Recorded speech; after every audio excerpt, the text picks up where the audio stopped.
Today I'm going to show you how to make lemon, ginger and cinnamon tea for weight loss. Let us begin. I'll show you the ingredients here. Here I have a piece of lemon to squeeze in, and I have half an inch ginger nicely chopped, cleaned and chopped like this, and I have 3 pieces of cinnamon sticks.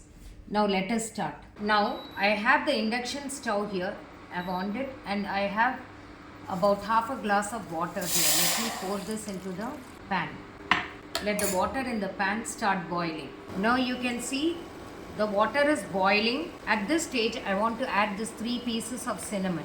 Now here I'm also going to add the pieces of ginger which I had chopped and kept. Let me add that also to the, I've kept it in the simmer mode.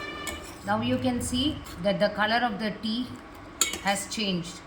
You know, the cinnamon has totally got boiled with in the water, and the ginger also. Now let us off the gas stove, and now at this stage I have this quarter lemon which I am going to squeeze into. Now at this stage I am going to keep a small filter, and let me filter the entire ginger cinnamon tea into the filter. I am going to add a teaspoonful of honey, stir it nicely. A weight loss drink is ready to be served now. Thank you.